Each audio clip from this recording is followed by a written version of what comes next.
Labor does not support this bill. Materia Toure. Thank you, Mr Speaker. Similar to my colleague from the Labor Party, the Greens are very concerned about this legislation and will be opposing it or continue to oppose it. Our view is that, as has been said, if there's legislation that is supposed to be about the well-being of children and their future care, well then why not have in the legislation that is the paramount principle? But I guess National is just confirming that actually it's not. This legislation is not about children at all. It's about tax take and it's about punishment. So we had Peter Dunn here earlier today thumping the table here, declaring that the most important thing in his view was the fact that parents should put their children first above all else, and yet his colleagues in the National Party saying, nah, it's not about kids at all. Actually, it's got nothing to do with them. No wonder this legislation is such a mess. No wonder the legislation is such a mess, where a significant set of provisions about the financial care that impacts not just on the financial relationship between parents and concerning their children, but actually the familial relationships of parents and their children is so confused, so complex, and in large part irrational.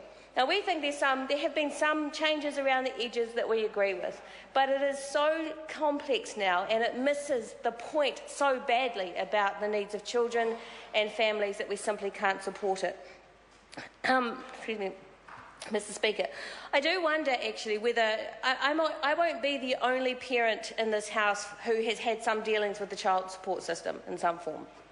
And I really do appreciate the comments by Jacinda Ardern about women on the DPB, for example, for whom these relationships are very complex and very much about how to maintain some kind of financial stability for their children, effective relationships for their children when they are in a situation of breakup, they're sole parent caring for their kids, having to manage often a tricky relationship or a tricky breakup with a partner and the financial circumstances that are involved. And of course, for all that Peter Dunn says that this legislation is about providing financially for the children, not that National agrees, in fact, for a significant proportion of families who are in the most need of the greatest financial support, they benefit nothing from this legislation, because nothing in this legislation gives them the money.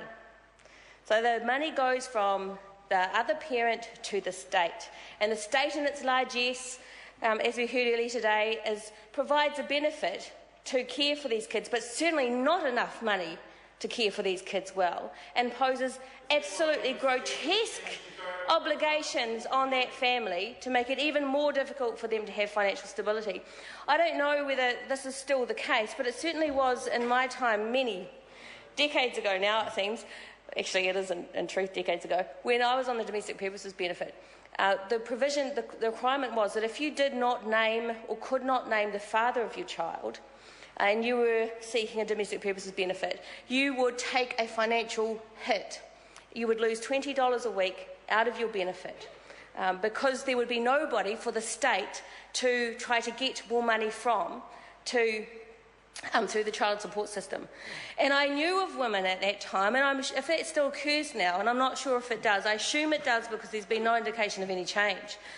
If that still occurs, and it certainly did then, I knew of women who would take that financial hit every week. The poorest women in this country would take that financial hit because for them the most important thing was their children.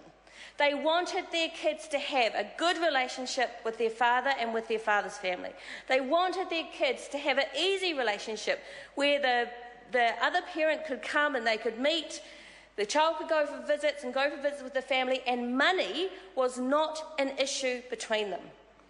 Now, especially this was the case when both parents were very poor, either both on a benefit or both, or one of them, the father in particular, was working on a very low income, and where money was an issue and was always going to be an issue.